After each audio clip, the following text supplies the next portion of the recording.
सभी को नमस्कार, गुड मॉर्निंग, जय हिंद। आज का जो क्लास है nutrition in plant and human, पौधों और मानव में पोषण। तो आज का क्लास में यही हम पढ़ेंगे। चलिए स्टार्ट करते हैं। सजीवों में जीवन को अस्तित्व को बनाए रखने के लिए जीवन पर्यंत भोजन की आवश्यकता होती है। तो भोजन की आवश्यकता क्यों होती है? तो आपको जीवन को जीने के लिए भोजन की आवश्यकता होती है।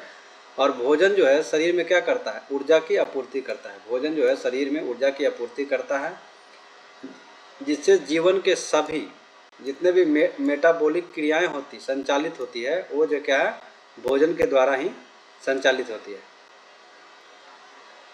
इसके अतिरिक्त भोजन से प्राप्त ऊर्जा सजीवों के शरीर के निर्माण, वृद्धि और विकास के लिए आवश्यक है।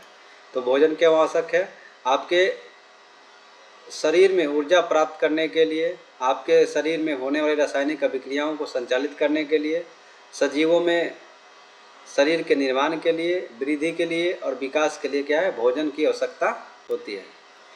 पोषण क्या है? पोषण एक ऐसा लाइफ प्रोसेस है, प्रक्रम है, जिसमें सजीव क्या करते हैं? भोजन को ग्रहण करके उपयोग करते हैं और उनसे क्या करते हैं? ऊर्जा प्राप्त करते हैं। अब देखिए, पोषण जो होता है वो दो प्रकार के होते हैं। एक ऑटोट्रॉपिक न्यूट्रिशन। ऑटोट्रॉपिक में क्या होता है कि सजीव जो होता है भोजन के लिए किसी अन्य पर सजीव पर निर्भर नहीं रहते हैं, स्वपोषण कहलाता है। मतलब क्या होगा कि स्वपोषण में क्या होगा? ऑटोट्रॉपिक न्यूट्रिशन में ये अपना भोजन स्वयं बनाते हैं, किसी दूसरे पर निर्भर नहीं रहते हैं। और स्वपोषण का, जिसको ऑटोट्रॉप्स बोलते हैं, स्वपोषी बोलते हैं, जो सजीव जिस सजीव में स्वपोषण होता है उसको ऑटोट्रॉप्स बोलते हैं। ऑटोट्रॉप जो दो शब्दों से बना है, ऑटो और ट्रॉप्स के मेल से बना। ऑटो का अर्थ होता है स्वतः और ट्रॉप्स का अर्थ पोषण। वैसा सजीव इसमें क्या है? स्वतः पोषण, या मतलब किसी दूसरे पर निर्भर नहीं रहता है, उसको बोलते हैं ऑटोट्रॉप्स। ऑटोट्रॉप्स में आपका पौधे अपना क्या करते हैं? प्रकाश संश्लेषण से खुद अपना भोजन बनाते हैं। तो ये क्या? ऑटोट्रॉपिक न्यूट्रिशन इसमें होता है पौधों में। और ऑटोट्रॉप्स का एग्जाम्पल हो गए पौधे। अब देखिए, ऑटोट्रॉप्स भी दो प्रकार के होते हैं। एक होता है प्रकाशीय स्वपोषण, फोटो ऑटोट्रॉपिज्म, और दूसरा होता है रासायनिक स्वपोषण। प्रकाशीय स्वपोषण में क्या है कि सभी हरे पौधे जो है वह सूर्य के प्रकाश से सहायता से क्या करते हैं? अपने भोजन का निर्माण करते हैं। मतलब किसी दूसरे पर निर्भर नहीं रहती है, प्रकाश संश्लेषण करके अपना भोजन खुद बनाते हैं।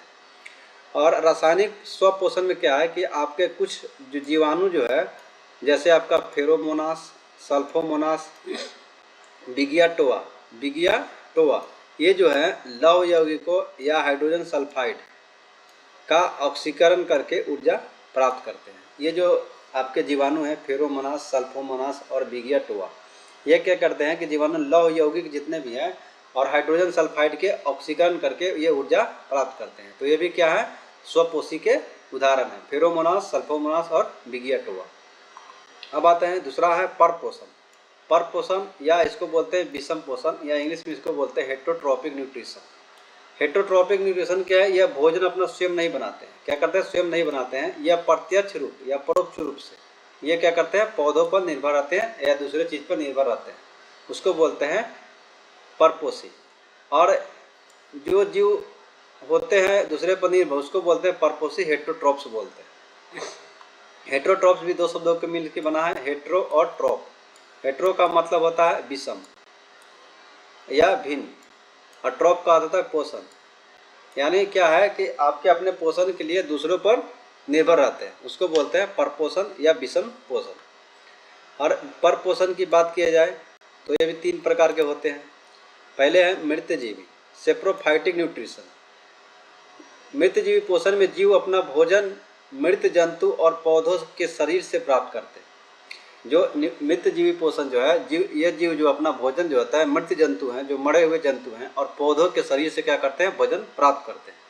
मृत जंतु तथा पौधों में उपस्थित जटिल कार्बनिक यौगिकों को अपने शरीर में उपस्थित एंजाइम की मदद से तरल यानी घुलित कार्बनिक पदार्थ में परिवर्तित करके उसे शोषित कर लेते हैं।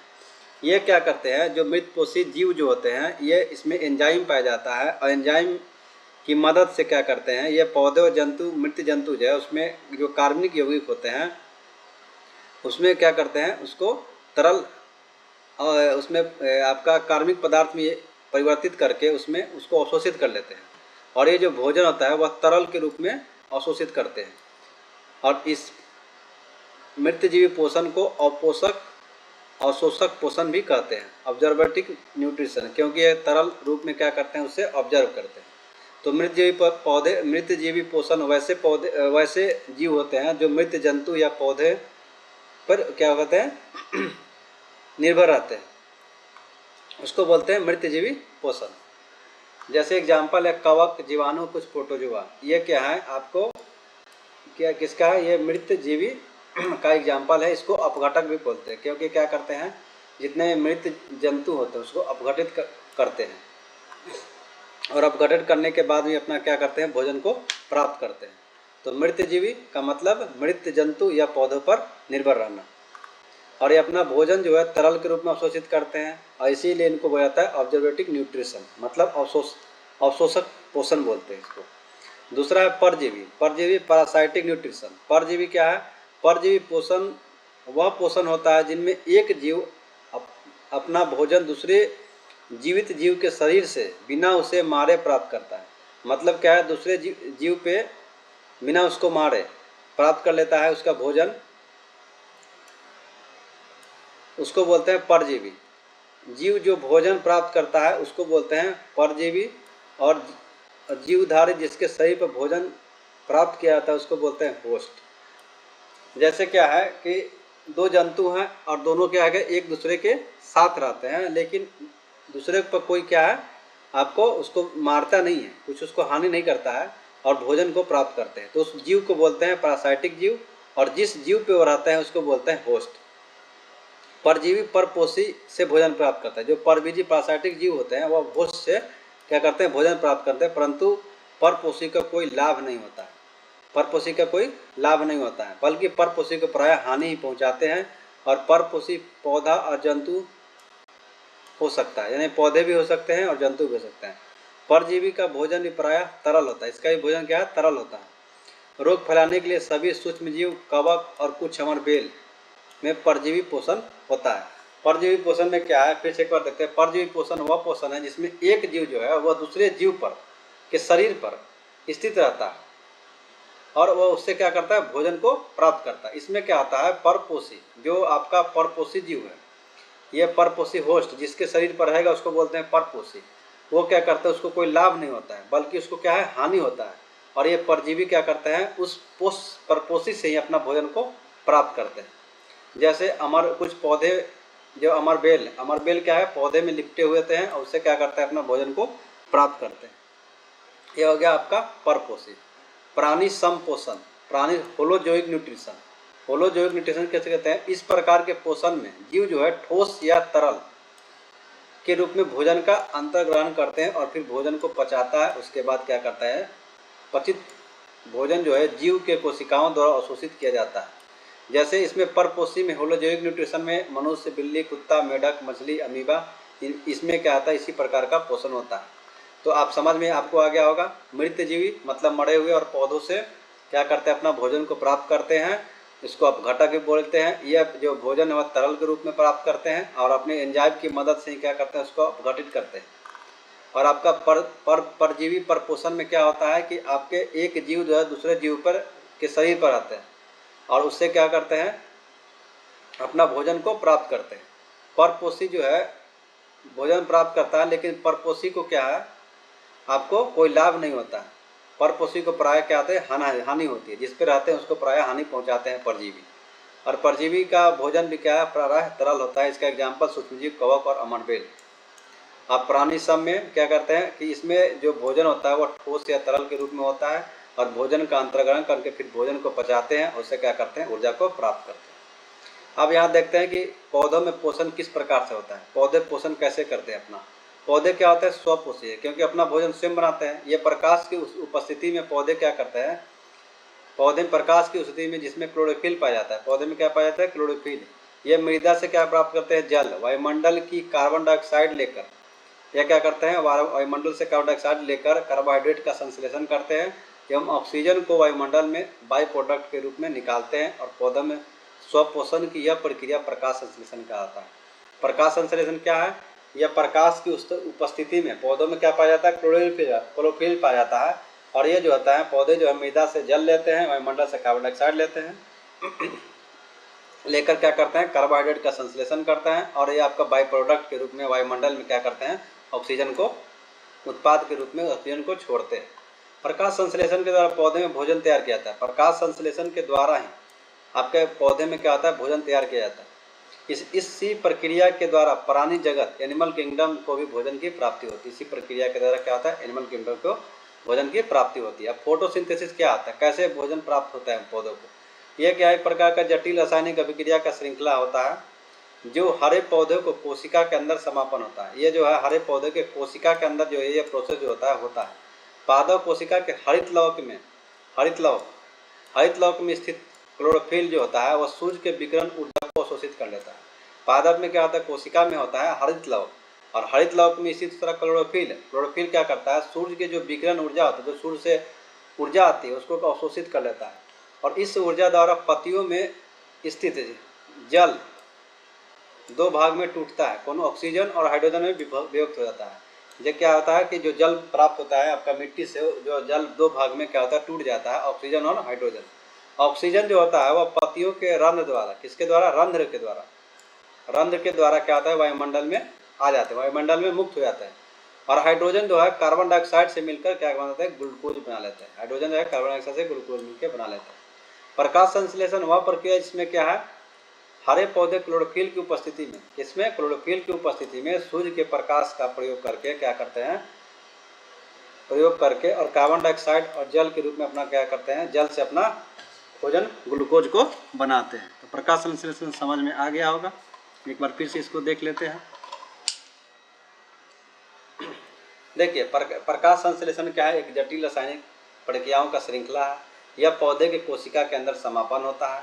यह कोशिका में क्या होता है, पौधे के जो पादप कोशिका में हरित लवक पाए जाते हैं। हरित लवक में स्थित रहता है क्लोरोफिल क्या करता है, सूर्य के विकिरण ऊर्जा को अवशोषित करता है, जिससे क्या होता है, जो जल रहता है, जल को दो भाग में टूट जाता है, ऑक्सीजन और हाइड्रोजन। एग्जाम में पूछा जाता है कि जो ऑक्सीजन जो है किससे मुक्त होता है, तो ये आपके जल को टूटने से ऑक्सीजन क्या होता है, मुक्त होता है।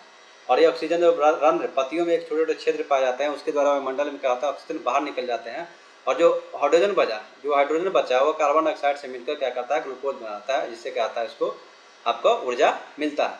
और प्रकाश संश्लेषण की प्रकाश संश्लेषण की वह प्रक्रिया है जो क्लोरोफिल की उपस्थिति में सूर्य से प्रकाश ऊर्जा का प्रयोग करके कार्बन डाइऑक्साइड और जल से अपना भोजन को ग्लूकोज बनाते हैं, उसी को बोलते हैं प्रकाश संश्लेषण। अब देख लेते हैं यहाँ क्या क्या, कार्बन डाइऑक्साइड है और जल है, ये दोनों क्या है, ये वायुमंडल से लिया और यह मृदा से लिया, और यह सनलाइट की उपस्थिति में क्लोरोफिल आपका कोशिका में पाया जाता है। ये दोनों अभिक्रिया करके ग्लूकोज का निर्माण करते हैं, और जल और क्या आता है, ऑक्सीजन क्या आता है, बाई प्रोडक्ट के रूप में वायुमंडल में मुक्त हो जाता है। प्रकाश संश्लेषण एक प्रकार का क्या है, रासायनिक अभिक्रिया है। क्या है, एक प्रकार का रासायनिक अभिक्रिया है।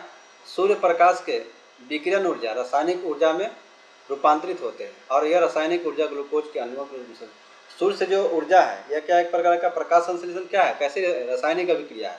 और सूर्य प्रकाश के विकिरण ऊर्जा, जो सूर्य से जो प्रकाश आ रहा है उसको बोलते हैं विकिरण ऊर्जा, उसको किस में कन्वर्ट करता है, रासायनिक ऊर्जा में रूपांतरित करके वो जो क्या करता है, ग्लूकोज के रूप में, अणुओं के रूप में क्या करता है, अपने ऊर्जा को संचित करता है। प्रकाश संश्लेषण के दौरान ग्लूकोज के एक अणु बनने में कार्बन डाइऑक्साइड के 6 अणु भाग लेते हैं। ग्लूकोज का एक अणु बनने में कार्बन डाइऑक्साइड का 6 अणु भाग लेते हैं। इसी दौरान ऑक्सीजन के भी 6 अणु मुक्त होते हैं, जिस कारण पहले अनुमान लगाया गया था प्रकाश संश्लेषण जो ऑक्सीजन बाहर निकलता है वह कार्बन डाइऑक्साइड में विभक्त होने से बनता है। ये पहले वैज्ञानिकों का अनुमान था कि जो ऑक्सीजन जो निकलता है वह कार्बन डाइऑक्साइड के टूटने से निकलता है, लेकिन अब यह प्रमाणित हो चुका है कि यह बाहर जो मुक्त हो रहा है वह किसके, ऑक्सीजन के, यानी जल के टूटने से होता है, ना कि कार्बन डाइऑक्साइड से। पहले वैज्ञानिक लोगों का अनुमान था कि जो ऑक्सीजन जो वायुमंडल में मुक्त होता है वह किससे होता है, तो कार्बन डाइऑक्साइड के मुक्त होने से होता है, विभक्त होने से होता है, टूटने से होता है, लेकिन यह क्या है, गलत है। लेकिन अब यह प्रमाणित हो गया है कि जो ऑक्सीजन जो वायुमंडल में जो मुक्त होता है वह जल के टूटने से होता है, विभक्त होने से होता है, ना कि कार्बन डाइऑक्साइड से। अब देखते हैं कि प्रकाश संश्लेषण की प्रक्रिया संबंधित वैज्ञानिक क्या क्या कथन दिए थे।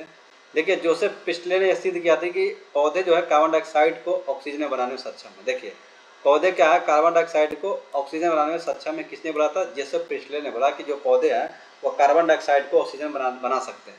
उसके बाद जॉन ईगन हॉज ने यह सिद्ध किया कि पौधे जो है सूर्य की उपस्थिति में ही कार्बन डाइऑक्साइड को शुद्ध कर ऑक्सीजन बना सकता है।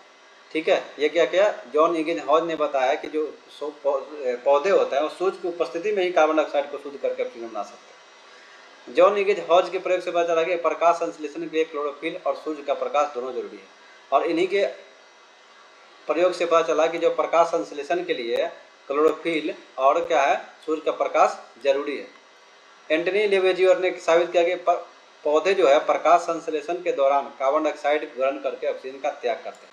किसने बोला? लेवेजियर ने बोला कि पौधे जो होता है प्रकाश संश्लेषण के दौरान जो है वो क्या करते हैं, कार्बन डाइऑक्साइड को ग्रहण करते हैं, ऑक्सीजन को त्याग करते हैं। रॉबर्ट मायर ने क्या बोला? रॉबर्ट ने स्पष्ट किया कि वे प्रयोग से इस निष्कर्ष पर पहुंचे कि सभी पौधे सूर्य से ऊर्जा प्राप्त कर प्रकाश संश्लेषण में क्लोरोफिल द्वारा प्रकाश को रासायनिक ऊर्जा में परिवर्तित करता है। ये बोले रॉबर्ट मायर ने बोला कि जो प्रकाश संश्लेषण द्वारा जो प्रोसेस होता है उसमें क्लोरोफिल द्वारा प्रकाश ऊर्जा को क्या करता है, रासायनिक ऊर्जा में परिवर्तन करता है। किसने बताया? रॉबर्ट मायर ने। और प्रोफेसर ब्लैकमैन ने क्या सिद्ध किया? प्रकाश संश्लेषण न केवल प्रकाश रासायनिक क्रिया है बल्कि यह जीव रासायनिक बायोकेमिकल क्रिया भी है। तो एक बार फिर से देख लेते हैं। प्रिस्टले ने क्या बताया? प्रिस्टले ने बताया कि जो पौधे जो है वो कार्बन डाइऑक्साइड को ऑक्सीजन बनाने में सक्षम है। जॉन ईगन ने बताया कि पौधे जो सूर्य की उपस्थिति में ही कार्बन डाइऑक्साइड को शुद्ध कर सकते हैं। और इन्होंने यही बताया कि प्रकाश संश्लेषण के लिए क्लोरोफिल और सूर्य का प्रकाश जरूरी है। एंटनी लेवेजियर ने बताया कि प्रकाश संश्लेषण जो है कार्बन डाइऑक्साइड को ग्रहण करके ऑक्सीजन त्याग कर सकते हैं। रॉबर्ट मायर ने बताया कि सभी पौधे सूर्य की ऊर्जा प्राप्त करके प्रकाश संश्लेषण क्लोरोफिल द्वारा प्रकाश ऊर्जा को रासायनिक ऊर्जा में परिवर्तन करते हैं। और प्रोफेसर ब्लैकमैन ने बताया कि प्रकाश संश्लेषण न केवल रासायनिक प्रक्रिया बल्कि यह क्या है, जीव रासायनिक क्रिया भी है। तो यह क्या है, वैज्ञानिकों का कथन था या इनका प्रयोग था। अब आता है कि प्रकाश संश्लेषण के लिए अनिवार्य पदार्थ क्या है, अगर प्रकाश संश्लेषण के क्या क्या जरूरी है और क्या क्या जो प्रकाश संश्लेषण पर प्रभाव डालते हैं। जैसे कार्बन डाइऑक्साइड पैदा है, कार्बन डाइऑक्साइड क्या करते हैं, वायुमंडल से ग्रहण करते हैं। यह क्या करते हैं, वायुमंडल से ग्रहण करते हैं। और पौधों के पत्तियों में पाए जाने स्टोमेटा के द्वारा CO2 वायुमंडल से गिरता है। जो पौधों में जो रंध्र पाए जाते हैं, स्टोमेटा उसको बोलते हैं, जो रंध्र पाए जाते हैं वो क्या करते हैं, उससे कार्बन डाइऑक्साइड को ग्रहण करते हैं। और जलीय पौधे कहाँ से करेंगे, तो जलीय पौधे जो है वायुमंडल के CO2 ग्रहण ना करके जल में घुले जो है आपका बाइकार्बोनेट से CO2 को ग्रहण करते हैं। तो कार्बन डाइऑक्साइड जो है आपका जलीय जो पौधे होते हैं किससे प्राप्त करते हैं, तो बाइकार्बन जल में जो बाइकार्बोनेट घुले उससे प्राप्त करते हैं। और जो पौधे होते हैं, स्थलीय पौधे होते हैं, वह क्या करते हैं, वायुमंडल से CO2 को प्राप्त करते हैं। अब जल की बात देख लेते हैं। और ये जो CO2 जो प्राप्त होता है वो किससे होता है, विसरण विधि से प्राप्त होता है। अब आता है जल। जल क्या होता है, प्रकाश संश्लेषण के लिए एक वही अनिवार्य तत्व होता है। यह संश्लेषण के अतिरिक्त अन्य क्रियाएं भी पौधों को जल की आवश्यकता होती है। जल जो है पौधों के मृदा से जड़ों के द्वारा ग्रहण करते हैं। जड़ों द्वारा सोखा गया जल जाइलम उत्तक के पौधों तक, पत्तियों तक पहुंचाता है। जल क्या होता है, यह प्रकाश संश्लेषण के लिए बहुत अनिवार्य है। और प्रकाश संश्लेषण के साथ साथ अन्य क्रियाएं भी पौधों के लिए अन्य क्रियाओं के लिए पौधे में जल की आवश्यकता होती है। जल जो होता है यह पौधे जो मृदा से प्राप्त करते हैं जड़ों के द्वारा। और यह जाइलम उत्तक क्या करता है, सोखा हुआ जल पत्तियों तक पहुंचाता है। सनलाइट की बात करते हैं तो प्रकाश संश्लेषण यह एक आवश्यक ऊर्जा सूर्य के प्रकाश से प्राप्त होती है। सूर्य के प्रकाश के अभाव में या अंधेरे में प्रकाश संश्लेषण नहीं हो सकता। कोई भी कृत्रिम प्रकाश में इसमें विकिरण ऊर्जा निकलती है, उससे क्या होता है, वैसा है जो कृत्रिम प्रकाश है लेकिन इसमें विकिरण ऊर्जा निकलती है, तो उसमें क्या है, प्रकाश संश्लेषण हो सकता है। और क्लोरोफिल एक महत्वपूर्ण अनिवार्य घटक है और हरित लवक में पाया जाता है। क्लोरोफिल में सूर्य प्रकाश जो है प्रकाश ऊर्जा को विकिरण ऊर्जा में टैप कर उसे रासायनिक ऊर्जा में बदलते हैं।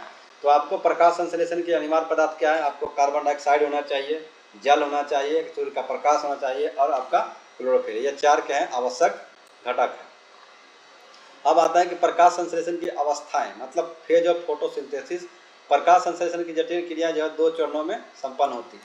कौन कौन सा, एक होता है लाइट रिएक्शन और दूसरा होता है आपका डार्क रिएक्शन।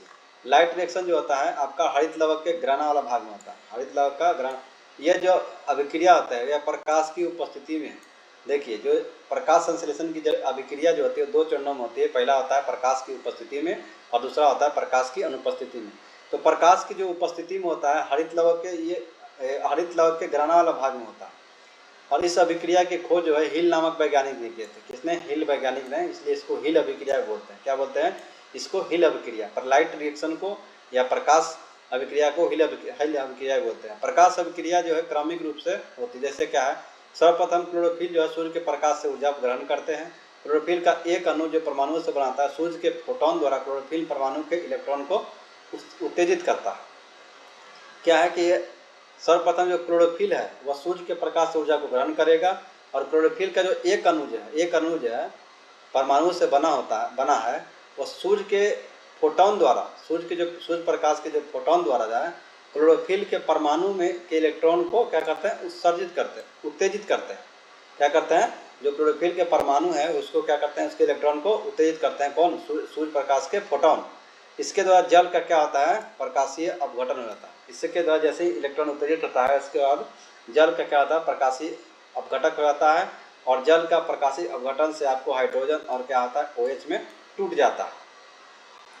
OH आयन जो होता है वह पुनः ऑक्सीजन और H2O का निर्माण करते हैं। पुनः क्या करते हैं? आपके ऑक्सीजन और H2O का निर्माण करते हैं और वह O2 जो है वातावरण में मुक्त हो जाता है। तो सर्वप्रथम क्या है? क्लोरोफिल जो सूर्य के प्रकाश से ग्रहण करेगा। क्लोरोफिल का जो अणु जो परमाणु से बना होता है वो उसके परमाणु को जो सूर्य का फोटोन है उसके द्वारा क्या होता है? क्लोरोफिल के परमाणु के इलेक्ट्रॉन उत्तेजित होते हैं। उत्तेजित होने से क्या होता है? जल का प्रकाशिक अपघटन होता है और जल क्या होता है? दो भाग में टूट जाता है, हाइड्रोजन और आपका OH में। और OH आयन जो है पुनः क्या करता है? O2 और H2O में निर्माण होता है और O2 जो है ऑक्सीजन जो है वातावरण में मुक्त हो जाता है। ठीक है, जैसे आपका H2O हो गया, हाइड्रोजन और OH में टूटा और OH क्या है? फिर क्या है? जल में और ऑक्सीजन में, और इसमें क्या होगा? टूट गया। इसको बोलते हैं फोटोलाइसिस ऑफ वाटर। वाटर का क्या हुआ? यहाँ पर विघटन हुआ। जल के प्रकाशीय अपघटन, जल का जो प्रकाशीय अपघटन हुआ उसमें H+ विशेष प्रकार के हाइड्रोजन ग्राही विटामिन Na और Dp+ क्या है? ग्रहण कर लेता है। और 4H+, ये बस इतना ही समझिए, इतना समझने की आवश्यकता नहीं है। नेक्स्ट आते हैं, प्रकाश संश्लेषण के दौरान अभिक्रिया में NADPH2 और ATP का निर्माण होता है। ATP का निर्माण होता है। NADPH2 तथा ATP का प्रयोग प्रकाश संश्लेषण की दूसरी अवस्था में अभिक्रिया के लिए आवश्यक है। जैसे NADPH2 जो प्रोडक्ट बनेगा तथा ATP का जो प्रयोग होता है वह प्रकाश संश्लेषण की जो डार्क रिएक्शन होता है यानी दूसरी अवस्था अप्रकाशीय जो, उसमें क्या करता है? सहायता करता है। अब अप्रकाशीय अभिक्रिया को देख लेते हैं। अप्रकाशीय अभिक्रिया का मतलब क्या है? आपका प्रकाश की अनुपस्थिति यानी अंधेरा में होता है यह अभिक्रिया। यह अभिक्रिया हेतु प्रकाश की आवश्यकता नहीं होती है। यह जो है हरित लवक के स्ट्रोमा में होता है। जो लाइट रिएक्शन था वो ग्रेना में होता है और आपका अप्रकाशीय यानी डार्क रिएक्शन में होता है किसमें होगा? स्ट्रोमा में। आपको याद रखना है कहाँ होता है? स्ट्रोमा में। प्रकाश अभिक्रिया के दौरान NADPH2 जो बनता है ATP की सहायता से संपन्न होता है। प्रकाश अभिक्रिया में बने NADPH2 तथा ATP की सहायता से क्या होता है? संपन्न होता है। यह अप्रकाशीय अभिक्रिया इसी के द्वारा संपन्न होता है। अप्रकाशीय अभिक्रिया पूर्ण एवं विस्तृत अध्ययन सबसे पहले किसने किया था? तो मेल्विन काल्विन नामक वैज्ञानिक ने किया था 1961 ईस्वी में, और इन्हीं के लिए इनको नोबेल पुरस्कार दिया गया था। अब इसमें क्या है? इसको छोड़िए, चलिए नेक्स्ट, प्रकाश संश्लेषण को प्रभावित करने वाले कारक। ये आप डार्क रिएक्शन यही समझ गए। डार्क रिएक्शन में आपको यही पूछा जाता है एग्जाम में कि यह क्या है? आपको डार्क रिएक्शन में आपका क्या होता है? मतलब प्रकाश की अनुपस्थिति में भी आपका प्रकाश संश्लेषण होता है। और ये कहाँ होता है? हरित लवक के स्ट्रोमा भाग में होता है।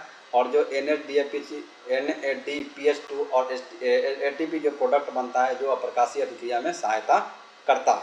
और इसका जो सबसे पहले अध्ययन मेल्विन काल्विन नामक वैज्ञानिक ने किया था और काल्विन को नोबेल पुरस्कार 1961 में दिया गया था। इसीलिए इसको बोलते हैं कैल्विन साइकिल, इनको बोला जाता है। ये कितने चरणों? 3 चरणों में पूर्ण होता है। अब आता है प्रकाश संश्लेषण को प्रभावित करने वाला कारक। प्रकाश संश्लेषण कौन कौन से प्रभावित करते हैं? तो प्रकाश संश्लेषण को प्रभावित करने वाला दो भागों में विभाजित किया गया है। एक होता है बाह्य कारक होता है, एक आंतरिक कारक होता है। बाह्य कारक और आंतरिक कारक, जैसे आपका ताप, प्रकाश, CO2 तथा जल, यह क्या है? बाह्य कारक है, यानी बाह्य को प्रभावित करने वाला। और क्लोरोफिल की मात्रा, जीव द्रव और कोशिका में संचित भोजन की मात्रा और पत्ती की आंतरिक संरचना, ये सब क्या है, आंतरिक है। तो बाह्य और आंतरिक दोनों आता है। जैसे आपका बाहरी में ताप हो जाएगा, प्रकाश हो जाएगा, CO2 होगा, जल, ये सब बाहरी से प्राप्त करता है। और पौधे में क्या पाया जाता है, क्लोरोफिल की मात्रा कितनी है, जीव द्रव क्या है, कितना है, कोशिका में संचित भोजन की मात्रा और पत्ती का संरचना कैसा है, उस पर क्या करता है, आपका प्रकाश संश्लेषण क्या डिपेंड करता है। ताप में क्या है, अगर आपका 30 डिग्री से 35 डिग्री पर ताप हो तो संश्लेषण की जो प्रकाश संश्लेषण की अभिक्रिया होगी वह सबसे अधिक होगी। अधिक ताप पर प्रकाश संश्लेषण की दर घट जाती है और 5 डिग्री से अगर नीचे भी ले जाए तो प्रकाश संश्लेषण नहीं होगा। अगर 5 डिग्री के टेम्परेचर जो है उसमें प्रकाश संश्लेषण नहीं होगा। प्रकाश जो है, अब प्रकाश की बात करते हैं, पत्तियों तक जो प्रकाश पहुंचता है वो 80% जो अवशोषित कर लेते हैं, लेकिन ये पत्तियों का अवशोषित प्रकाश जो है मात्र 0.5 से 3.5% ही क्या करते हैं, पौधे उसका उपयोग प्रकाश संश्लेषण में करते हैं। अगर प्रकाश तीव्रता की बात की जाए तो तीव्रता बढ़ने से प्रकाश संश्लेषण की दर बढ़ जाती है, लेकिन प्रकाश तीव्रता बहुत बढ़ जाए तो उससे क्या है, उससे भी प्रकाश संश्लेषण क्या होगा, रुक जाएगा।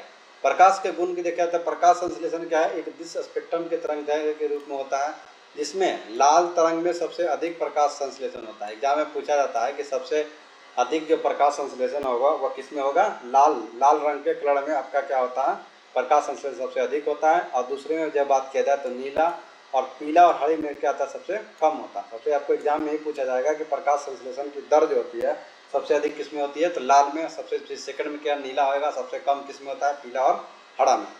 प्रकाश की अवधि जो है, प्रकाश के लिए प्रतिदिन किसको कितना चाहिए, 10 से 12 घंटा उसको प्रकाश प्राप्त होता है। अधिक देर तक अगर उपलब्ध रहता है तो उससे कोई उसके ऊपर फर्क प्रभाव नहीं पड़ता। कार्बन डाइऑक्साइड की बात करते हैं तो कार्बन डाइऑक्साइड का प्रयोग प्रकाश संश्लेषण नियंत्रक एवं कारक, या इसको बोलते हैं लिमिटिंग फैक्टर भी कहा जाता है। अगर CO2 की मात्रा 0.03% से मात्रा अगर प्रकाश संश्लेषण पर्याप्त हेतु पर्याप्त है, अगर इसकी मात्रा में वृद्धि होती है तो प्रकाश संश्लेषण की दर बढ़ जाती है, लेकिन CO2 के लगातार बढ़ेगा तो प्रकाश संश्लेषण क्या होगा, घट जाएगा। जल क्या होता है, आपके जल का मात्र 1% ही प्रकाश संश्लेषण प्रयोग करते हैं, और पौधे को अगर जल की कमी हो जाए तो प्रकाश संश्लेषण की दर कम हो जाती है। एक बार फिर से देख लेते हैं। पहला ताप क्या है, आपके देखिए 2 कारक होते हैं, बाह्य कारक और आंतरिक कारक। बाह्य कारक में आपका ताप हो जाएगा, क्योंकि ये बाहरी से मिलता है, प्रकाश भी बाहरी से मिलता है, CO2 बाहरी से मिलता है, और जल भी क्या होगा, ये बाहर से ग्रहण करते हैं। लेकिन पौधों के अंदर क्या पाया जाता है, तो क्लोरोफिल पाया जाता है, जीव द्रव पाया जाता है, कोशिका में संचित भोजन की मात्रा और पत्तियों की कैसी संरचना है, यह है पौधों पर आंतरिक कारण है। अगर ताप देखा जाए, ताप अगर 30 से 35 डिग्री टेम्परेचर के बीच में तो सबसे अधिक होगा। अगर इससे अधिक ताप होगा तो प्रकाश संश्लेषण दर घट जाएगा। अगर 5 डिग्री से नीचे होगा तो प्रकाश संश्लेषण नहीं होगा। अगर प्रकाश की बात की जाए, अगर 80% प्रकाश अवशोषित करता है, लेकिन जो प्रकाश अवशोषित करता है उसका सिर्फ 0.5 से 3.5% तक ही वो प्रकाश संश्लेषण में उपयोग करते हैं। प्रकाश की तीव्रता की बात की जाए तो तीव्रता बढ़ेगा तो प्रकाश संश्लेषण की दर बढ़ेगा, लेकिन अगर बहुत ज़्यादा बढ़ जाएगा तो प्रकाश संश्लेषण की तीव्रता रुक जाती है। यानी प्रकाश की तीव्रता पर भी क्या प्रकाश संश्लेषण इफेक्ट प्रभावित होता है। प्रकाश के गुण की बात की जाए तो यह होता है, लाल रंग के प्रकाश में सबसे ज़्यादा आपका प्रकाश संश्लेषण होगा। दूसरा में अगर नीला में होगा तो प्रकाश संश्लेषण अधिक होगा, लेकिन अगर पीला और हरा में आपका कलर रंग में प्रकाश संश्लेषण किया जाए तो सबसे क्या होगा, दर प्रकाश संश्लेषण भी कम होगा। प्रकाश की अवधि किया जाए तो 10 से 12 घंटे आपका प्रकाश संश्लेषण पर्याप्त है, और उससे ज़्यादा प्रकाश पड़ता है तो उससे कोई प्रभाव नहीं पड़ता। कार्बन डाइऑक्साइड की बात की जाए तो कार्बन डाइऑक्साइड को लिमिटिंग फैक्टर कहा जाता है, क्योंकि यह CO2 की जो मात्रा है 0.3 में प्रकाश संश्लेषण हेतु पर्याप्त है, लेकिन इसकी मात्रा वृद्धि होगी तो वृद्धि होगी, प्रकाश संश्लेषण वृद्धि होगी, लेकिन कार्बन डाइऑक्साइड की मात्रा लगातार अगर बढ़े तो प्रकाश संश्लेषण की दर भी घटने लगती है। जल की मात्रा की जब पौधों द्वारा जो अवशोषित जल के जितना जल अवशोषित करता है पौधा, उसका सिर्फ 1% ही पौधे जो है प्रकाश संश्लेषण में उपयोग करते हैं, और लेकिन अगर जल की कमी होता है तो यह प्रकाश संश्लेषण की दर में भी कमी हो जाता है। अब आते हैं कि इतना आगे पौधों में, अब आते हैं कि मनुष्य में क्या पोषण कैसे होता है। देखिए मनुष्य क्या है, होलोजोइक न्यूट्रिशन का एग्जाम्पल है आपका। पुराने समय जीवों में पोषण जो है वह 5 क्रियाओं, पुराने समय जीवन में पोषण जो है 5 क्रियाओं के द्वारा संपन्न होता है। पहला इंजेक्शन, भोजन को हम लोग ग्रहण करते हैं, फिर उसका डाइजेशन यानी पाचन होगा, फिर उसमें जितने भी आपका विटामिन्स हो गए, प्रोटीन हो गया, क्या होगा, वसा होगा, इसको ऑब्जर्व किया जाएगा। उसके बाद आपका स्वांगीकरण होगा, उसके बाद क्या होगा, इजेशन माने मल त्याग के द्वारा क्या है आपका अवशोषित पदार्थ जो है वो क्या हो जाएगा, बाहर हो जाएंगे। यह मनुष्य में ये सभी क्रियाएँ होती हैं। पोषण के 5 क्रियाओं में पाचन सबसे महत्वपूर्ण है। सबसे अगर महत्वपूर्ण की बात की जाए तो पाचन क्या आता है, सबसे महत्वपूर्ण होता है। पाचन की क्रिया जो क्या है, तो ठोस या जटिल बड़े बड़े अघुलनशील भोजन अणु है, उसको क्या आता है, विभिन्न एंजाइम की सहायता से, तरल सहायता से जो है छोटे छोटे अणुओं में विभक्त करना ही क्या कहता है, आपको पाचन कहलाता है। पाचन क्या है, जो हम लोग खाते हैं तो क्या है, ठोस है, और बड़े बड़े जटिल क्या है, अघुलनशील क्या है, कार्बनिक पदार्थों है, उसको क्या करता है, उसको छोटे छोटे भाग में तोड़ना ही क्या कहता है, पाचन कहलाता है। मनुष्य में पाचन हेतु एक पाचन तंत्र बनाया गया है। मनुष्य में पाचन के लिए एक डाइजेस्टिव सिस्टम होता है, पाचन तंत्र, वो क्या करता है, भोजन को पचाता है। यह पाचन तंत्र आहार नाल एवं उससे संबंधित विभिन्न प्रकार के पाचन ग्रंथि से मिलकर बनता है। ये जो पाचन तंत्र है, ये आहार नाल, और उसमें जो है विभिन्न प्रकार के पाचन ग्रंथि आते हैं, जिससे क्या करते हैं, भोजन का डाइजेशन होता है। आहार नाल के जब लंबाई देखा जाए तो 8 से 10 मीटर आहार नाल की लंबाई होती है। अब देखिए आहार नाल में क्या क्या है, उनकी संरचना कैसे होती है, उसके बारे में थोड़ा बात कर लेते हैं। सबसे पहले मुंह गुहा आता है। मुंह में हम लोग क्या क्या खाते हैं, खाना स्टार्टिंग जो कहाँ से होता है, तो मुंह से ही होता है। तो मुंह गुहा देख लेते हैं, बैकल कैविटी बोलते हैं। बैकल कैविटी क्या, मुख्य गुहा, यानी हम लोग मुंह की बात कर रहे हैं, एक बंद कमरे के समान होता है। हमारा मुंह जो है बंद कमरे के समान होता है। मुंह से रास्ते खुलता है और जबड़े ओठों के मध्य में बंद हो जाता है। जबड़े और ओठों के मध्य में बंद होता है। मनुष्य के 2 जबड़े होते हैं, एक निचला जबड़ा जो गतिशील होता है ऊपर, और मुख्य गुहा के जो ऊपर जो होता है वह क्या आता है, तालु कहलाता है। और ये पार्श्व में रहेगा, लेटरल रहेगा, उसको क्या बोलते हैं, गाल बोलते हैं। तो क्या होगा, मनुष्य के 2 जबड़ा होगा, नीचे जबड़ा गतिशील में रहता है, नीचे क्या होता है, गतिशील रहता है, और ऊपर का जो जबड़ा है उसको तालु बोलते हैं। और आपका जो साइड में रहेगा उसको मांसल भाग को क्या बोलते हैं, गाल बोलते हैं। ये आपका मुख्य गुहा का संरचना हो गया। अब मुख्य गुहा में क्या क्या पाए जाते हैं, तो मुख्य गुहा में आपका दांत पाया जाएगा, जीभ पाया जाएगा, और लार ग्रंथि इसमें पाए जाते हैं। देखिए दांत क्या, दांत में क्या है, आपके दांत जो है, मनुष्य के दांत जो 3 हिस्सों में बटा होता है। कितने, 3 हिस्सों में बटा होता है। दांत का सब भाग जो मसूड़े के ऊपर निकला होता है उसको क्राउन बोलते हैं, और मसूड़े के जो अंदर भाग होता है उसको रूट बोलते हैं, और उसके बीच के जो भाग होता है उसको ग्रीवा बोलते हैं। जैसे ये क्या होगा, आपका दांत है, दांत के नीचे क्या है, आपका सबसे नीचे आपका रूट हो जाएगा, और ये आपका ग्रीवा हो गया, और ये आपका क्या होगा, क्राउन हो गया। ये क्या होगा, सबसे टॉप पे, या दांत 3 भागों में बटा हुआ है। अगर दांतों की संरचना की बात की जाए तो आपका मज्जा गुहा और डेंटाइन और इनामेल। अगर दांतों की संरचना किया जाए तो यह 3 भाग में, दांत जो है ये 3 भाग में आपका बटा होता है, पल्प कैविटी, डेंटाइन और इनामेल। दांतों की सबसे भीतरी संरचना को बोलते हैं मज्जा गुहा। ये जो सबसे नीचे का जो संरचना होगा इसको बोलते हैं मज्जा गुहा। ठीक है, मज्जा गुहा जो है यह रुधिर वाहिनी और तंत्रिका तंत्र सूत्र से भरे होते हैं। ये जो हमारा जो है सबसे नीचे वाला जो भाग होता है इसको बोलते हैं मज्जा गुहा या पल्प कैविटी। पल्प कैविटी क्या होगा, इसमें हमारा जो है ब्लड से कनेक्शन होता है, तंत्रिका तंत्र से क्या होता है, कनेक्शन होता है, इसको बोलते हैं पल्प कैविटी। और दंतास्थि के दांतों के अधिकांश भाग को तैयार करते हैं। ये क्या आता है, सबसे ज़्यादा भाग जो बात होते हैं वो किस में होते हैं, इसी में होते हैं।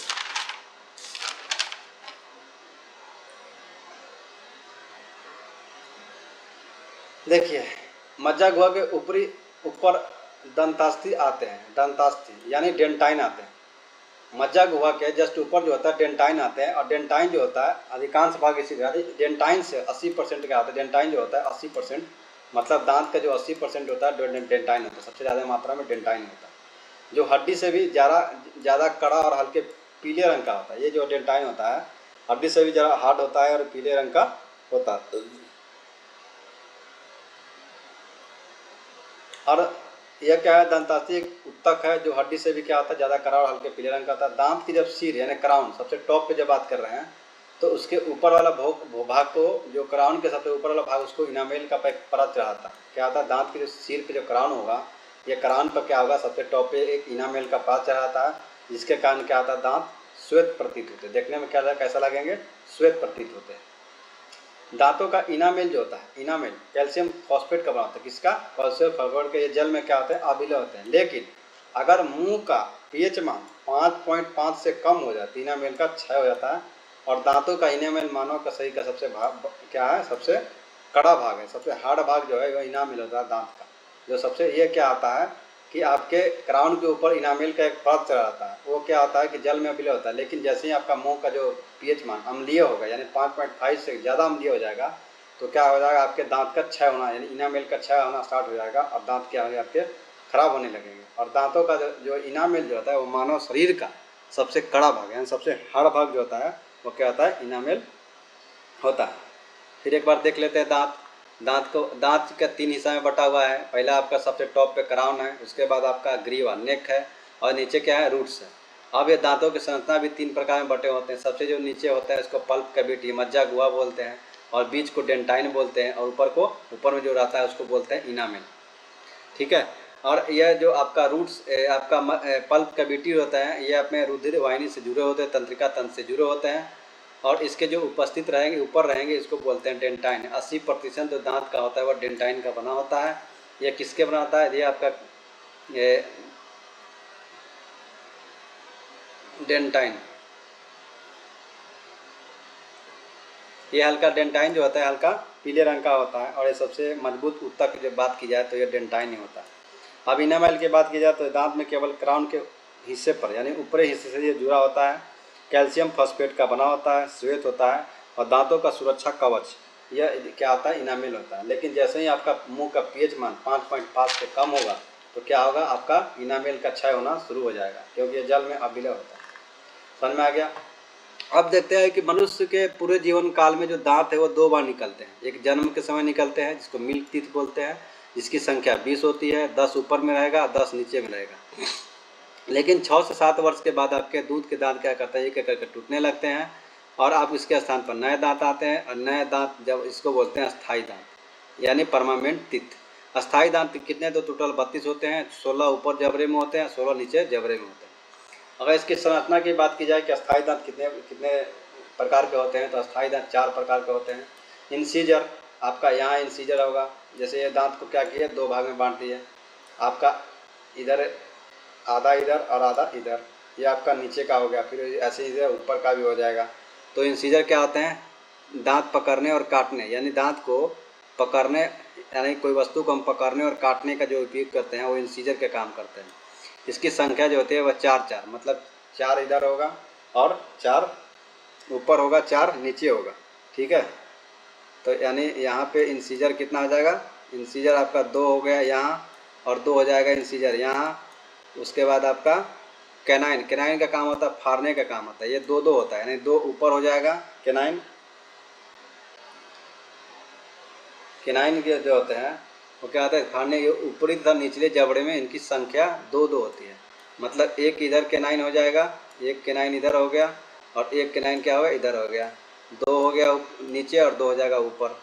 उसके बाद प्रीमोलर होता है 4। प्रीमोलर कितना होता है, इसका काम होता है कुचलने का होता है। यह ऊपरी और निचले जबड़ों की संख्या इनकी 4 होती है।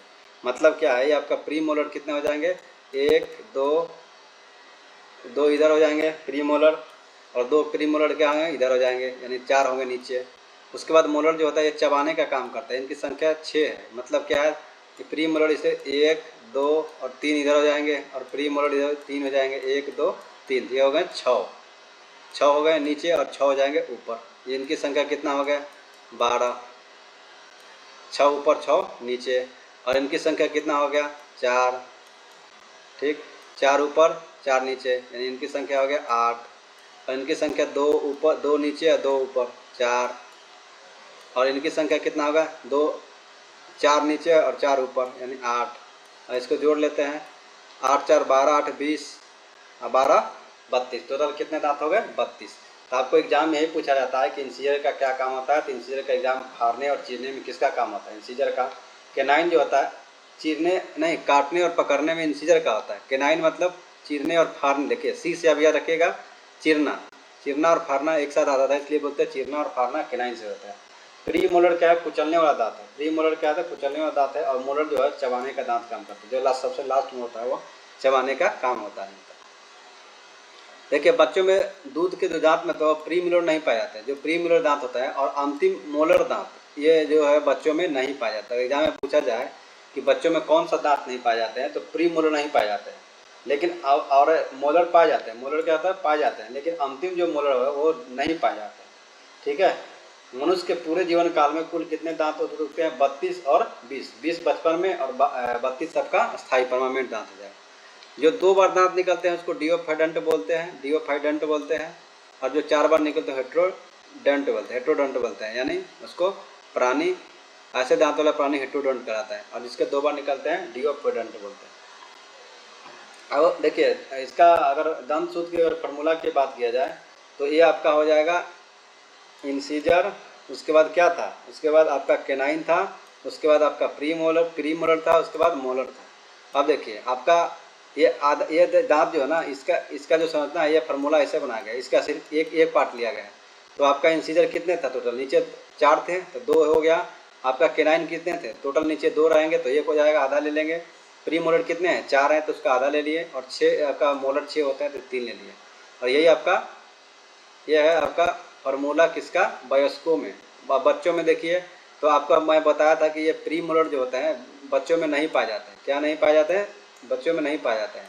और जो मोलर होता है लास्ट दांत, जो मोलर होता है लास्ट जो होता है वो नहीं पाए जाते हैं। देखिए इसमें क्या होगा, 6 होता है इसमें, लेकिन इसमें क्या होगा 4 होंगे, क्योंकि दो आपका घट जाएंगे। तो ये आपका प्री मोलर पाए नहीं जाते हैं, मोलर क्या होता है लास्ट वाला नहीं पाया जाता। तो ये आपको समझ में आ गया होगा। अब जीभ की बात करते हैं। जीभ, तो जीभ क्या है, आपके लार ग्रंथि स्रावित होने लार भोजन के साथ मिलता है। जीभ का क्या है, जीभ एक प्रकार का मांसल संरचना है। क्या है, एक प्रकार का मांसल संरचना है, जिससे क्या क्या काम होता है, कौन कौन सा कार्य संपर्क होता है। तो लार ग्रंथि स्रावित होने वाला है, ये आपको भोजन के साथ मिलता है। जीभ से क्या होता है, स्वाद ग्रहण करते हैं, जीभ के द्वारा ही हमें स्वाद की अनुभूति होती है। यह दांत के भीतरी सतहों को चिकनी से साफ करने में हेल्प करता है, भोजन को निगलने में हेल्प करता है, बोलने में जीभ बहुत मदद करता है। तो जीभ का क्या काम है, आपको लार स्रावित करता है, भोजन के साथ मिल जाता है, भोजन का स्वाद ग्रहण करने में जिससे स्वाद पता चलता है, दांतों को सफाई करने में जीभ का अहम रोल है, भोजन को निगलने में, बोलने में, सब जीभ का अनुभव। जीभ जो है, जीभ पर 3 प्रकार की रोएदार संरचना बनती है। जो जीभ पे हमारा जो रोएदार संरचना होती है उसको क्या बोलते हैं, पेपिला बोलते हैं। किसका, पेपिला। अब पेपिला में स्वाद कलिकाएँ होती है, स्वाद कली टेस्टिंग बड होते हैं, टेस्ट बड होता है, जिसके कारण हम स्वाद ग्रहण करते हैं। अगर जीभ के ऊपरी बीच वाले सतह पर जो पेपिला होता है उसको बोलते हैं फिल्लीफॉर्म।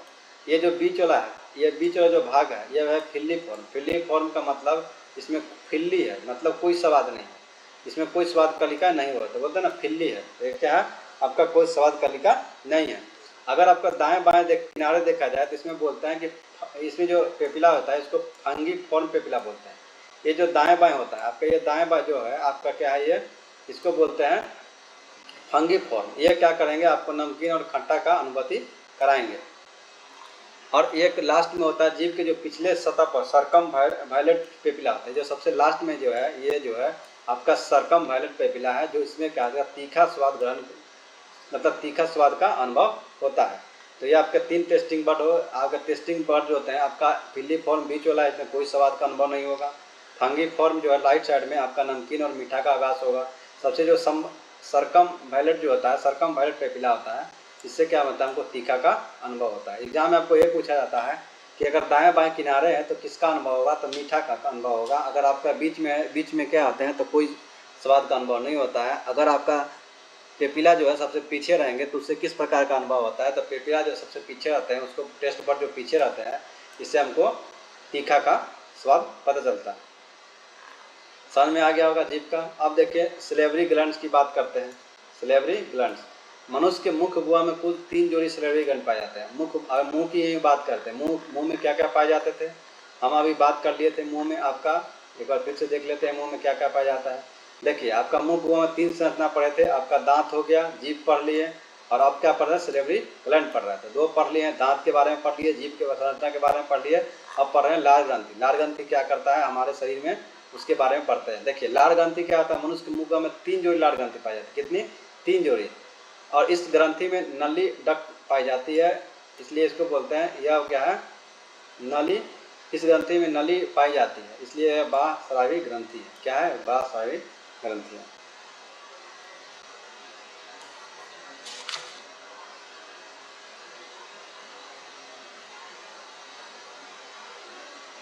देखिए सबसे पहले क्या है कि ये 3 जोड़ी लार ग्रंथि में आपका पेरोटिड ग्रंथि, 3 जोड़ी लार ग्रंथि में आपका पहला होगा पेरोटिड ग्रंथि, जो कहाँ पाया जाता है, ये सबसे बड़ी ग्रंथि है। यह सबसे 3 जो लार ग्रंथि है वह सबसे बड़ी ग्रंथि आपका है पेरोटिड ग्रंथि। ये जो कहाँ पाया जाता है, कान के पास। अगर एग्जाम में पूछा जाएगा कि कान के पास कौन सी ग्रंथि पाई जाती है, तो पेरोटिड ग्रंथि। और ये क्या था, सबसे बड़ी ग्रंथि होता है। एक होता है आपका सबलिंगुलर ग्रंथि, एक ये क्या था, एक जोड़ी होता है। और पैरोटिड ग्रंथि क्या होता है आपका, ये भी पैरोटिड ग्रंथि भी दोनों कान के पास पाए जाते हैं, ये भी एक जोड़ी होगा।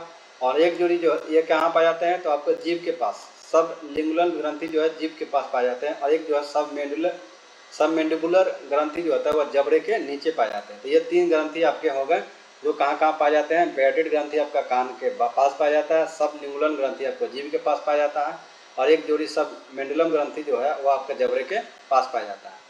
सभी लार ग्रंथि से क्या होता है, लार स्रावित होते हैं। आपको मानव में दिन भर में 1 से 1.5 लीटर लार स्रावित होता है। और ये लार कैसा होता है, तो ये क्षारीय होता है। आपको एग्जाम में पूछा जाएगा कि मानव शरीर में जो स्रावित लार होता है कैसा होता है, क्षारीय होता है। और इसमें क्या होता है 99.2% जल पाया जाता है, और जल के अतिरिक्त आपका सोडियम पाया जाएगा, पोटेशियम पाया जाएगा और कैल्शियम पाया जाता है। म्यूकस तथा 2 प्रकार के म्यूकस, 2 प्रकार के इसमें एक एंजाइम होता है टाइलिन और लाइसोसोम। और इसके साथ क्या आता है, जल के अतिरिक्त जो लार में होता है वह 2 प्रकार म्यूकस भी होता है तथा 2 प्रकार के एंजाइम भी प्रसारित होते हैं, टाइलिन और लाइसोसोम। टाइलिन का काम क्या है कि यह जो टाइलिन जो होता है आपके भोजन में उपस्थित जो स्टार्च होता है उसको डेक्सट्रिन तथा मल्टोजम में परिवर्तित करता है, मल्टोज में परिवर्तित करता है। यह जो आपके टाइलिन है, मुंह एग्जाम में पूछा जाता है कि मुंह में पाया जाने कौन सा है, टाइलिन। टाइलिन से ही क्या करता है आपका भोजन का पाचन स्टार्ट होता है। यह क्या करता है, डेक्ट्रिन और आपका मल्टोज में परिवर्तित करता है टाइलिन। अब लाइसोजाम का क्या काम है, भोजन का पाचन जो है मुख से शुरू होता है। देखिए भोजन का जो पाचन होता है मुख से शुरू होता है। यह सर्वप्रथम भोजन कार्बोहाइड्रेट्स का पाचन, अगर पूछेगा एग्जाम में कि सर्वप्रथम आपका भोजन का जो पाचन होता है किसका होता है, तो कार्बोहाइड्रेट्स का। और कहाँ से स्टार्ट होता है, मुख गुहा से ही स्टार्ट होता है। इसमें भोजन का 30% ही स्टार्च का ही पाचन मुख गुहा से होता है, मतलब 30%, मतलब पूर्ण रूप से नहीं होता है। इसमें 30% स्टार्च का पाचन होता है। लार का क्या काम है, तो ये नरम और लसदार बनाता है, नरम और लसदार बनाता है। एक घुसनी पदार्थ को घुलाकर स्वाद का बोध कराता है, यह भी क्या करता है, स्वाद का बोध करता है। अब जो लाइसोजाइम एंजाइम है वह क्या करता है, भोजन के साथ जो हमारे साथ मुंह में जो जीवाणु आते हैं उसको क्या करता है, लाइसोजाइम नष्ट करता है। लाइसोजाइम का एंजाइम का क्या काम है, तो हमारे साथ मुंह में जो बैक्टीरिया आते हैं उसको क्या करते हैं, नष्ट करते हैं। ये लाइसोजाइम का एंजाइम होता है, ये आपका काम होता है। इतना आपको समझ में आ गया।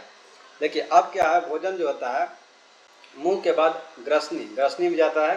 ग्रसनी में क्या होता है, 2 छिद्र होते हैं। जैसे मान लीजिए कि आपका मुंह हो गया, उसके बाद आपका ये लगा आता है, ये आपका ग्रसनी हो गया, ठीक है।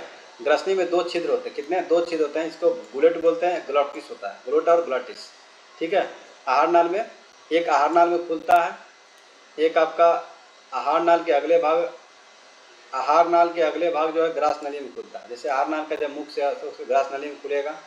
भोजन जो है ग्लूट के छिद्र से होकर ग्रास नली में आ जाता है, और ग्लोटिस ग्लोटिस छिद्र जो है वह श्वास नली में खुलता है। जैसे यहाँ से क्या होगा, आपका मुंह से 2 हो गया, एक आपका श्वास के लिए और एक ग्लोटिस जो होता है, 2 छिद्र होते हैं यहाँ पे, एक आपका श्वास के लिए होगा और एक आपका भोजन के लिए होगा। तो गुलेट किसके लिए, फैरिंग्स जो है वो 2 भागों में बटा होता है, एक गुलेट और एक ग्लोटिस। गुलेट जो होता है हमको जो भोजन की जो प्राप्ति होती है वो किससे होता है, भोजन जो है आपका ग्रास नली में जो आ जाता है किसके द्वारा, गुलेट्स के द्वारा। लेकिन जो आपका ग्लोटिक्स है उससे क्या आता है, हमको श्वास नली में खुलता है। भोजन तथा पानी ग्लोटिक्स छिद्र से एयर जाना चाहिए, छिद्र में प्रवेश ना कर जाए, इसलिए ग्लोटिक्स के ऊपर एक ढक्कन लगाता है, इसको बोलते हैं इपीग्लोटिस।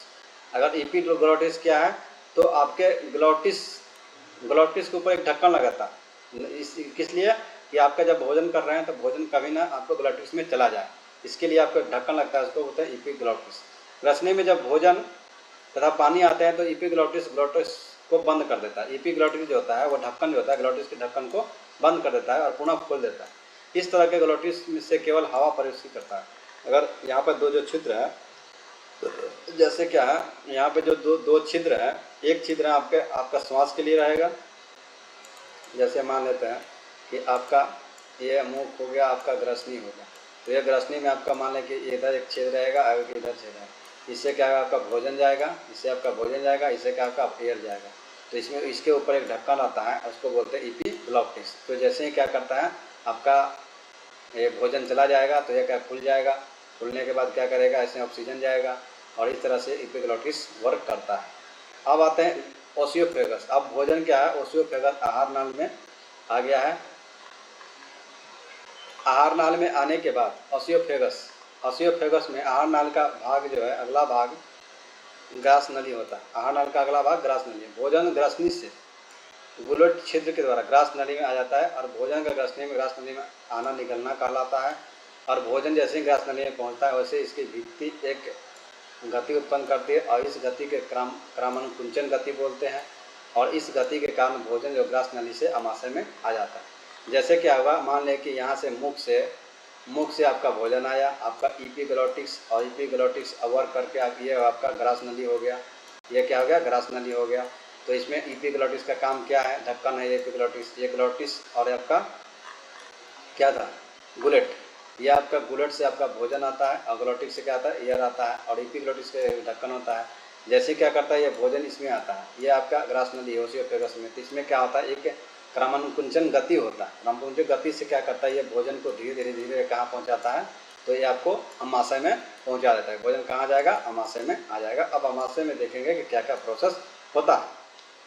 ये समझ में आ गया। ग्रास नली में देखिए, ग्रास नली में पाचन का कुछ भाग नहीं होता, सिर्फ क्या करता है, ये भोजन को क्रमानुकुंचन गति द्वारा ये अमाशय में भोजन को भेज देता है।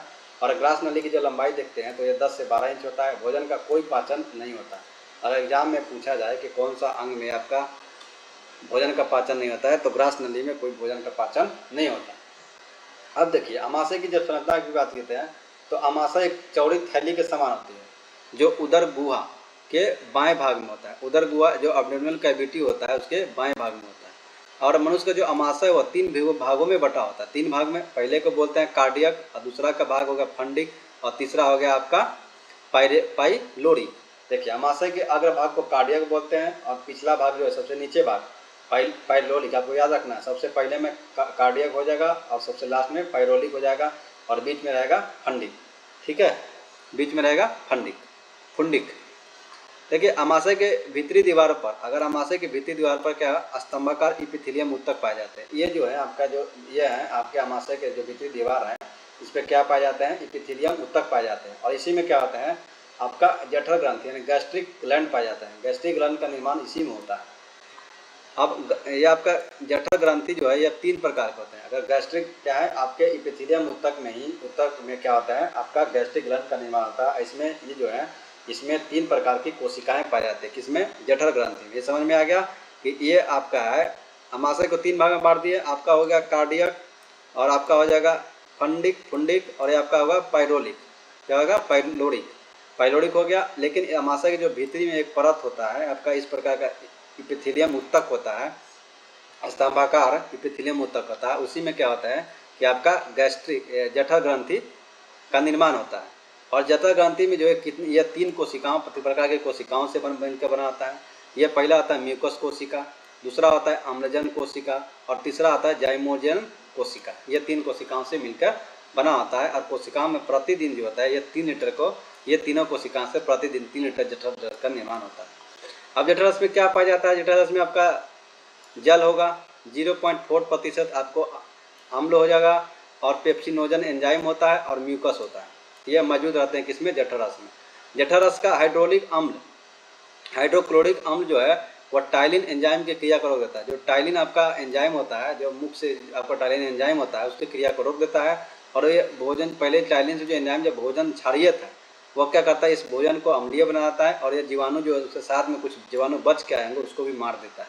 तो पहले क्या है, हाइड्रोक्लोरिक अम्ल का काम क्या है, जो मुख से जो भोजन आ रहा है टाइलिन के द्वारा, जो भोजन एंजाइम क्षारीय बना के भेजा जाता है, क्योंकि टाइलिन क्षारीय होते हैं, ये क्या करता है, भोजन को अम्लीय बनाता है और जो बचे होंगे जीवाणु उसको क्या करता है, मार देता है।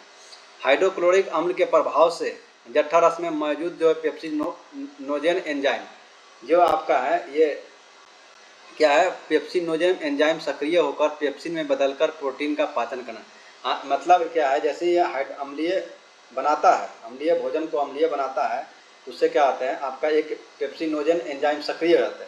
पेप्सिनोजेन एंजाइम क्या होंगे, सक्रिय हो जाएंगे और सक्रिय होने के बाद ये पेप्सिन में बदल कर प्रोटीन को पाचन करते हैं। और पेप्सिन जो है प्रोटीन को पेप्टोन और पॉलीपेप्टाइड में तथा प्रोटीओजेन में परिवर्तित कर देता है। ठीक है, तो क्या है, आपका भोजन का अम्लीय होना जरूरी है। इससे ही क्या करता है, आपका पेप्सिनोजेन एंजाइम सक्रिय होकर प्रोटीन को पेप्सिन में बदलकर, खुद सक्रिय होकर पेप्सिन में बदल जाता है और आपके क्या आता है, प्रोटीन को पाचन करते हैं। आवश्यक प्रोटीन पाचन का प्रमुख स्थान होता है। आमाशय जो है प्रोटीन पाचक का प्रमुख स्थान यही है आमाशय। सर्वप्रथम प्रोटीन की जब पाचक की बात की जाए तो आपका यहीं पे होता है, परंतु आमाशय में प्रोटीन का पूर्ण पाचक नहीं होता है, बल्कि आंशिक पाचन होता है, आंशिक होता है, पूरी तरह से नहीं होता। लेकिन सर्वप्रथम जो प्रोटीन का पाचन जो होता है वो मुख में नहीं होता, सिर्फ कार्बोहाइड्रेट का ही मुख में स्टार्टर होता है। लेकिन आमाशय में जो प्रोटीन का पाचन सबसे पहले इसी में स्टार्ट होता है, और आमाशय ही प्रोटीन का प्रमुख पाचन का स्थान है। जठर से स्रावित होने वाले म्यूकस जो है, जठर से जो स्रावित होता है म्यूकस आमाशय की दीवार या जठर ग्रंथियों को हाइड्रोक्लोरिक के और पेप्सिन एंजाइम के प्रभाव से बचाए रखता है। यह जठर रस से एक प्रकार का स्रावित होने वाला म्यूकस जो होता है, म्यूकस क्या आता है, आमाशय की दीवार तथा जठर ग्रंथियों को हाइड्रोक्लोरिक अम्ल से क्या बचा। जैसे मान लें कि आपका एक प्रकार का लेयर बनाता है, जिससे जैसे जो खाना क्या है आपका अम्लीय हो जाएगा।